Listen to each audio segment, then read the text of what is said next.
Movie के शुरुआत में हम लोग सिमोना को देखते हैं। वो अपने बॉयफ्रेंड के साथ घपाघप कर रही थी। ये सीन यहीं पर कट होता है और हम लोग 3 साल बाद का समय देखते हैं। सिमोना की शादी मार्को नाम के एक आदमी के साथ हो गई थी। सिमोना अब लोगों को योगा सिखाने का काम करती है। योगा क्लास कंप्लीट करने के बाद जब वो एक दिन अपने घर जा रही थी, तभी वो एक कपल को जंगल में मंगल करते हुए देखती है। इन लोगों को ऐसा करते हुए देखकर सिमोना का भी मूड बन जाता है। इसके बाद वो अपने घर पहुंचती है। घर में वो मार्को के लिए अच्छा सा डिनर बनाती है। इसके बाद वो अच्छे से तैयार होती है। जैसे ही मार्को घर आता है, वो सिमोना का मूड देखकर बहुत खुश होता है। वो सिमोना की प्लानिंग देखकर समझ जाता है सिमोना की तितली उड़ने को तैयार है। इसके बाद मार्को अपने हैंडपंप को सिमोना के खेत को गीला करने के लिए तैयार करता है। लेकिन जैसे ही ये लोग चुम्मा चाटी शुरू करते हैं, तभी अचानक बारिश शुरू हो जाती है। ये देखकर सिमोना भागते हुए बाहर जाती है और बाहर रखे हुए सामान को समेटने लगती है। लेकिन इन सभी चीजों को अंदर करने में सिमोना पूरा भीग जाती है। सिमोना के भीगे हुए जिस्म को देखकर मार्को का हैंडपंप पानी निकालने के लिए तैयार हो जाता है। इसके बाद सिमोना मार्को के सामने आकर अपने सारे कपड़े उतार देती है। इसके बाद ये लोग सोफे में ही टपाटप करना शुरू कर देते हैं।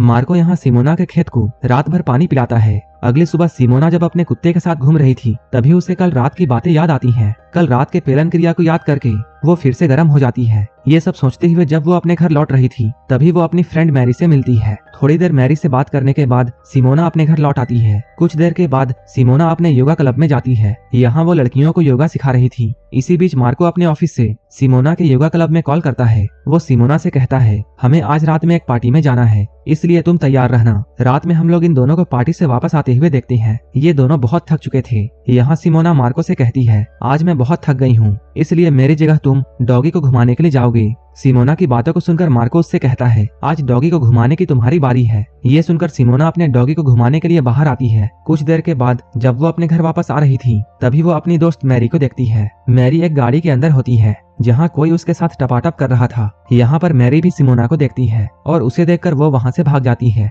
मैरी के अचानक यहाँ से भागने की वजह से उस आदमी का हैंडपंप प्यासा ही रह जाता है। उस आदमी को सिमोना पर काफी गुस्सा भी आता है, क्योंकि मैरी उसे ही देखकर भागी थी। इसके बाद वो आदमी धीरे धीरे सिमोना के पास में आता है। सिमोना डर के मारे अपने घर की तरफ जाने लगती है, लेकिन वो आदमी उसका पीछा करना नहीं छोड़ता है और देखते ही देखते वो सिमोना को पकड़कर उसके साथ पेलन क्रिया करने लगता है। इस आदमी को तो बस अपना हैंडपंप खाली करना था, चाहे वो सिमोना के साथ हो या मैरी के साथ। सिमोना के खेत को पानी से लबालब करने के बाद वो आदमी यहाँ से चला जाता है। इसके बाद सिमोना जब अपने घर में आती है, तब वो घर में मार्को को सोफे में बैठे हुए देखती है। वो यहाँ बैठकर टीवी देख रहा था। सिमोना उसे आज रात के कांड के बारे में कुछ भी नहीं बताती है और चुपचाप जाकर अपने बिस्तर पर सो जाती है। अगली सुबह मार्को और सिमोना कहीं जा रहे थे, तभी सिमोना कार को रोकने के लिए बोलती है। इसके बाद वो मार्को से कहती है, क्या हम लोग गाड़ी में ही रोमांस कर सकते हैं? लेकिन मार्को उसे मना कर देता है। ये सुनकर सिमोना का मूड खराब हो जाता है। इसके बाद वह नाराज होकर गाड़ी से निकल जाती है। इसके बाद सिमोना को मनाने के लिए मार्को उसे नजदीक के रेस्टोरेंट में लेकर जाता है। यहाँ बैठकर मार्को उससे बातें करता है, लेकिन सिमोना की तितली उड़ी जा रही थी, क्योंकि उसे कुछ और ही मन था। इसी रेस्टोरेंट में एक आदमी होता है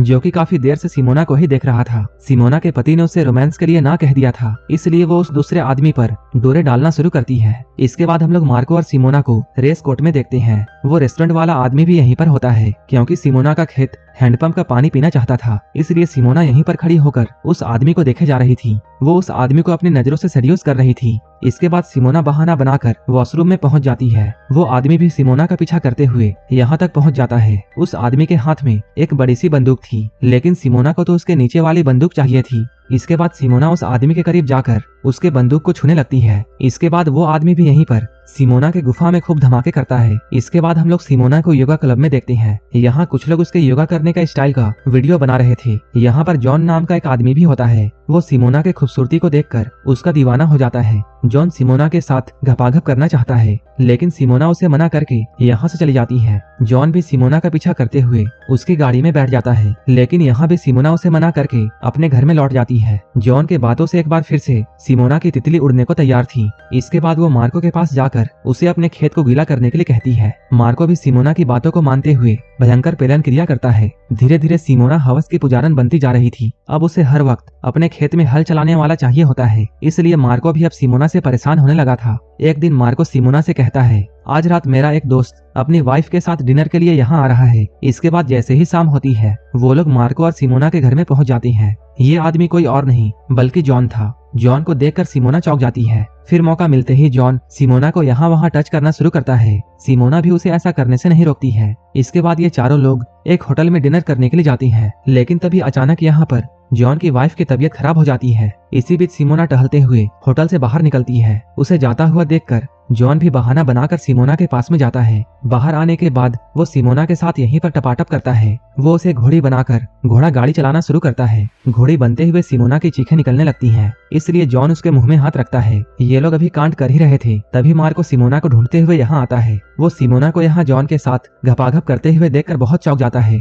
वो इस बात से बहुत गुस्सा होता है और यहाँ पर वो जॉन को बहुत मारता है। इसके बाद वो सिमोना को यहीं पर छोड़कर अपने घर में लौट जाता है। अब मार्को सिमोना को अपने घर से भी निकाल देता है। इसके बाद सिमोना अपना सारा सामान लेकर अपनी दोस्त जूलिया के पास में जाती है। सिमोना मार्को से अलग होकर बहुत उदास थी, क्योंकि वो मार्को से बहुत प्यार करती थी, लेकिन वो अपनी हवस के चक्कर में मार्को से दूर हो गई। वो मार्को को याद करके हर वक्त रोती रहती है। ये सब देखकर जूलिया उससे कहती है, जो भी हुआ तुम उसे भूल जाओ। इसके बाद जूलिया सिमोना को लेकर एक पार्टी में जाती है। इस पार्टी में जूलिया के दोस्त भी होते हैं। यहाँ सभी लोग सिमोना को समझाते हुए ये कहते हैं, अगर तुम सच में मार्को से प्यार करती हो तब तुम उसके पास जाकर उससे माफी मांग लो। ये सुनने के बाद सिमोना मार्को से माफी मांगने के लिए उसके घर पर जाती है, लेकिन जैसे ही वो घर के अंदर आती है उसे एक बहुत बड़ा झटका लगता है, क्योंकि यहाँ पर मार्को किसी और के साथ पेलन क्रिया करने में व्यस्त था। ये देखकर सिमोना चुपचाप वहाँ से लौट जाती है। इसके बाद हम लोग सिमोना को योगा क्लास में देखते हैं। क्लास कंप्लीट करने के बाद जब वो जूलिया के घर में जा रही थी, तभी उसे ऐसा लगता है जैसे कोई उसका पीछा कर रहा है।